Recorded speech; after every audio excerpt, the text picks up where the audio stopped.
Afternoon adventures. Got a little bit of a different lighting setup.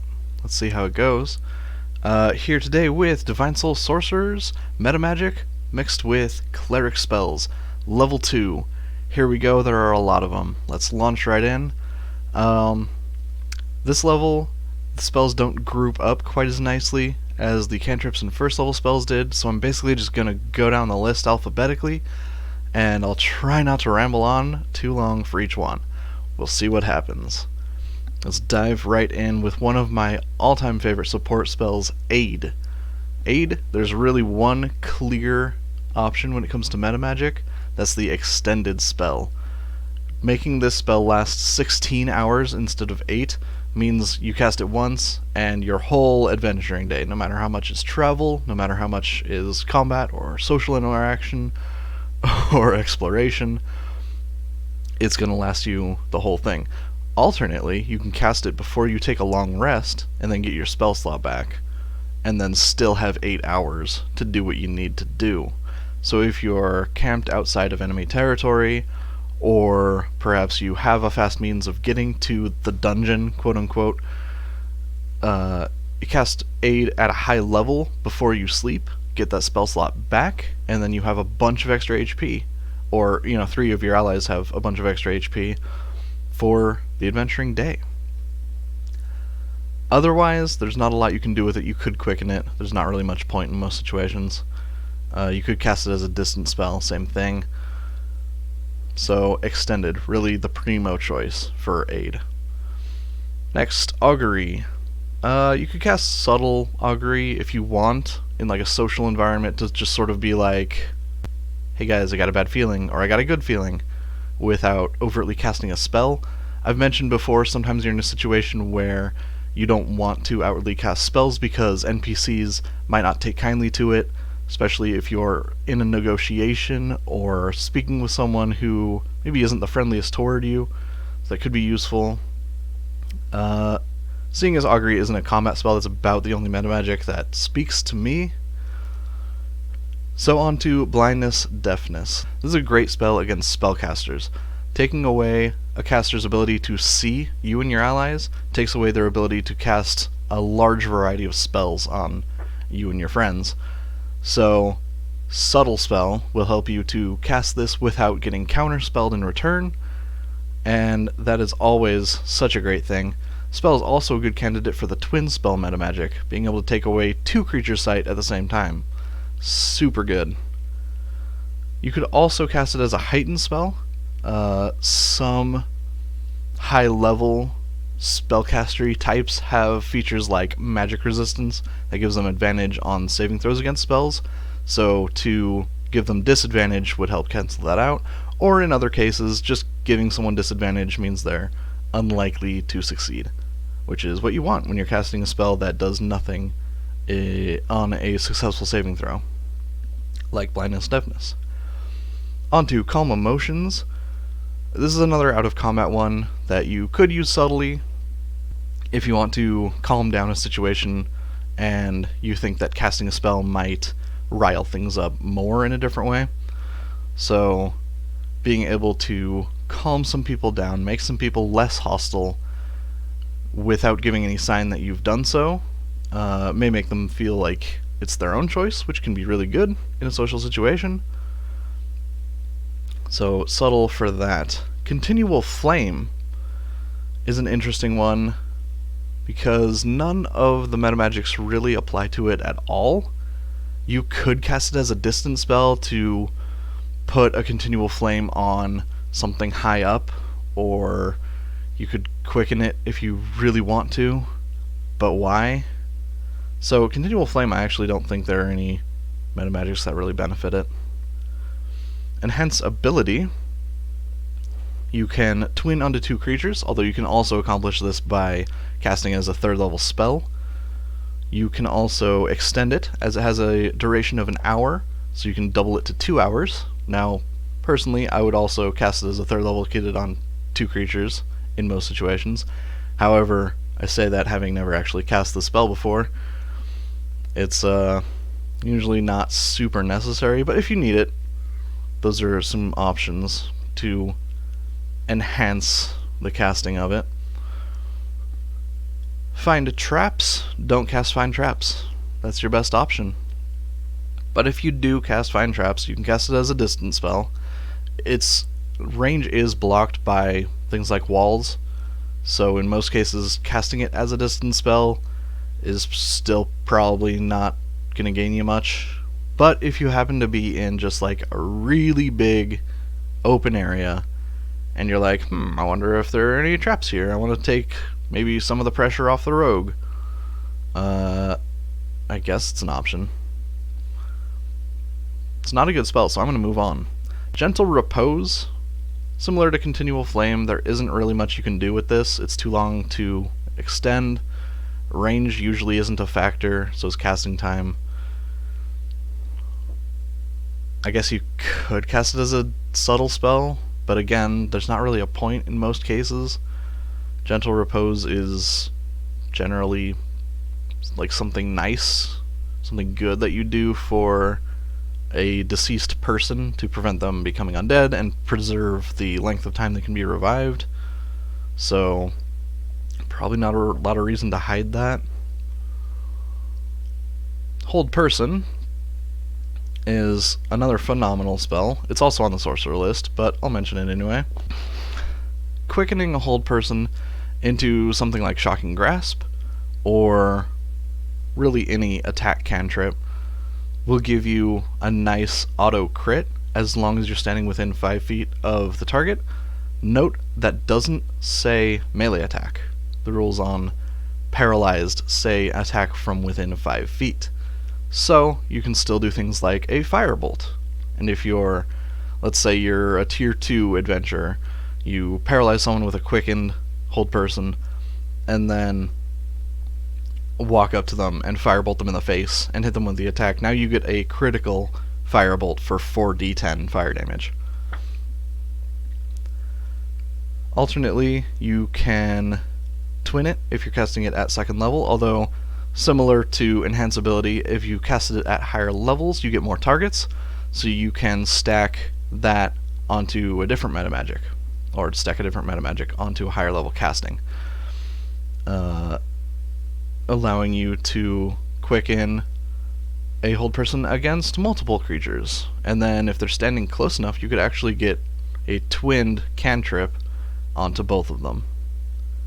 And that's a lot of damage. Lesser Restoration is pretty straightforward. It gets the usual treatments: quicken, extended. Nothing else terribly special. They're pretty pretty self-explanatory. Alright, where was I? Locate Object. Locate Object you could cast as an extended spell, I suppose, to keep track of an object longer. This is another spell that I think is pretty niche to begin with, so having 10 minutes to search for an object is usually probably enough. But you can spend the 1 sorcery point and make that a 20-minute duration if you choose, if you think it's going to be relevant to your situation. I am not going to sit here and say don't do that, just that it might not come up all the time. That's about the only one that applies, because it is again an out-of-combat utility spell. Speaking of out-of-combat, let's move on to Prayer of Healing, which is of course a healing spell. It's the first healing spell you get access to that can affect multiple creatures. It does take 10 minutes to cast, so clearly not a combat thing. It can't be quickened, could be distant I suppose, but if you're casting this 10-minute healing spell, maybe tell your allies to get in the zone before it goes off. Technically not a metamagic, but Divine Soul Sorcerers at level 6 get the option to use Empowered Healing. It's a feature they get that costs 1 sorcery point and allows you to re-roll an amount of healing dice up to an amount equal to your Charisma modifier. This works exactly like the Empowered Spell metamagic, but for healing instead of damage. So given the facts that Prayer of Healing applies to multiple allies, including yourself, and takes 10 minutes to cast, it could be well worth a sorcery point to make sure that healing is pretty significant by re-rolling the low dice that you might get from Prayer of Healing. Moving on to Protection from Poison. This spell lasts an hour, making it a good candidate for the extended spell Metamagic. Doesn't even require concentration. Even better. You can also twin it onto multiple creatures to give 2 of your allies, or possibly yourself and 1 ally, resistance to poison damage. How useful this will be will depend on your party composition and what you're fighting, of course, but it could be useful. I don't find myself eager to learn this spell on a Divine Soul. It's more like something a Cleric would prepare in preparation to go into somewhere where you figure there probably is going to be poison, like a swamp. But if you are going to cast it, there are some good metamagic options for you. Silence is another spell that's great against spellcasters because it prevents the use of verbal components. So a lot of spells that your enemies would like to cast, they can't do so within the area. Now this goes great if you have a way to keep them in said area. For example, an ally who's a barbarian who's real good at grappling. Or something like an ally casting Spike Growth or a wall spell of some kind to keep them in that zone and keep them contained. But even without that, it's good to force casters out of position. In a lot of cases, if they have to move toward your party to cast spells at you, that makes it easy for your marshals to get at them, makes it easier for your area of effect spells to maybe catch them and their more melee-oriented allies. So Silence can also be used as a strong, fairly large area denial spell as well.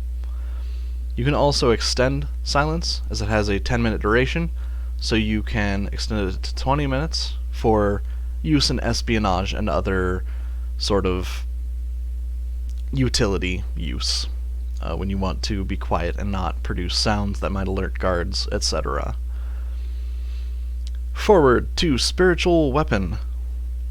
You could cast this as a distance spell, although you can only move it so far each turn, so use that sparingly when you have an enemy who's far away, or a few enemies that are far away.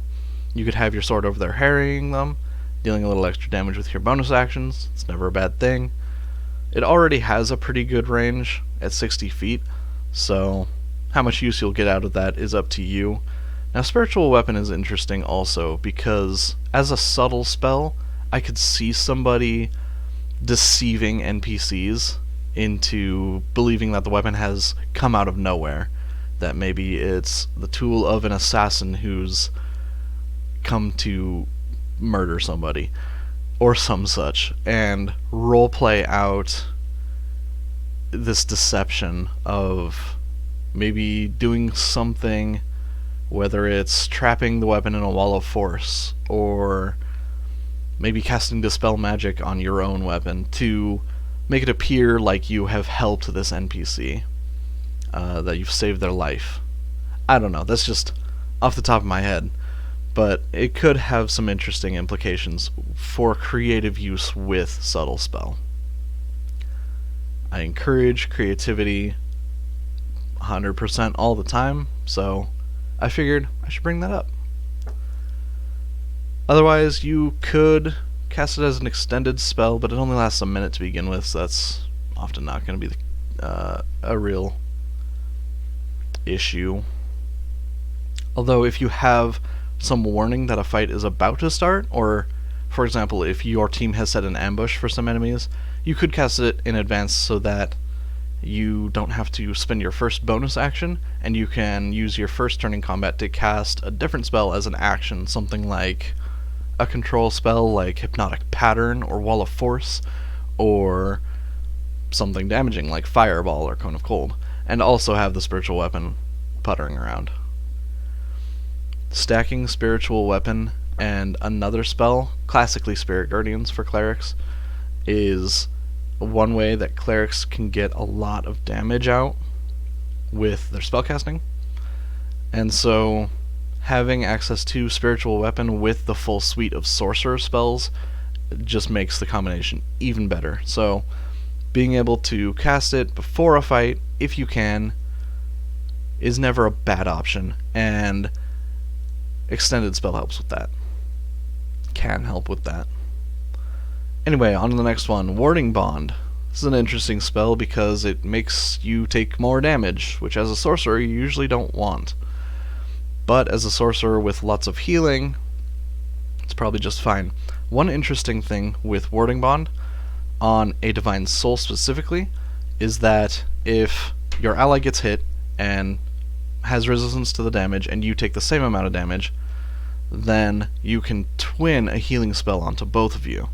And for the cost of, let's say, a level 1 spell slot and 1 sorcery point, you've now shared the damage and then doubled the healing, if that makes sense.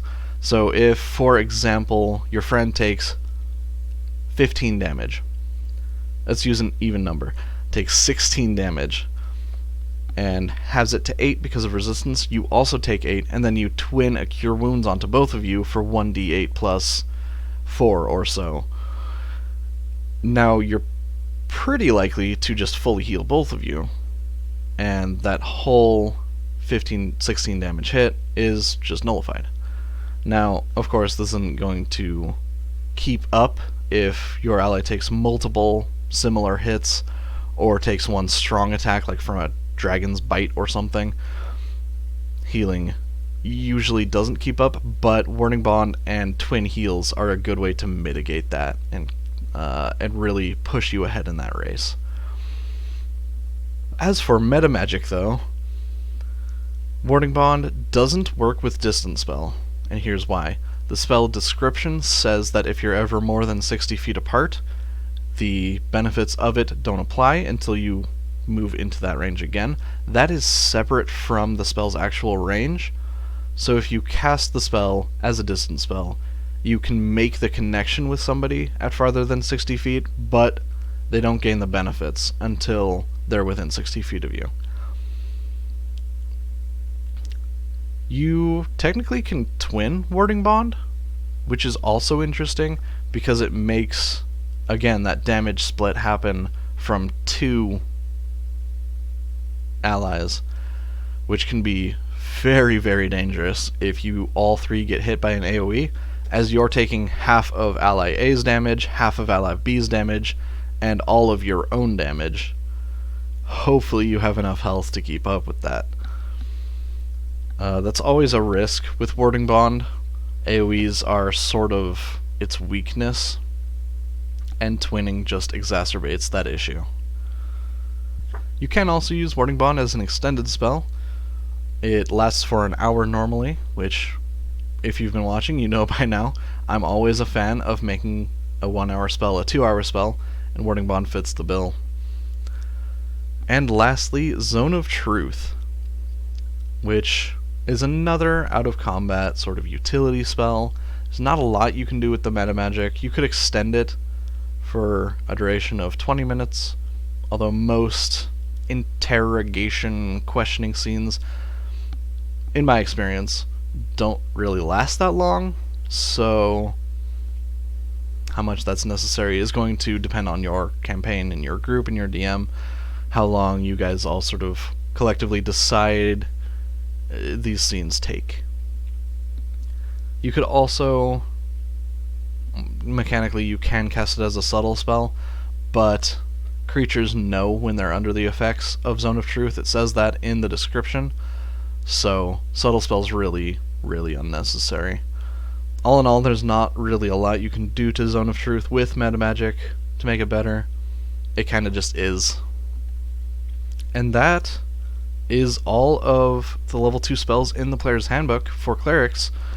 And since Xanathar's Guide to Everything and Tasha's Cauldron of Everything haven't added any more, that's all I got for you guys.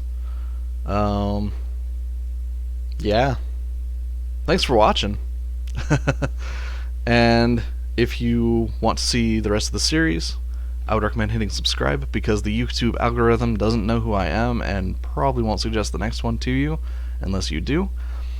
Leave a like on the video if you want. I'm making YouTube videos, I have to say things like that. It's your life. Do it or don't. This is a weird outro. Goodbye. Thanks.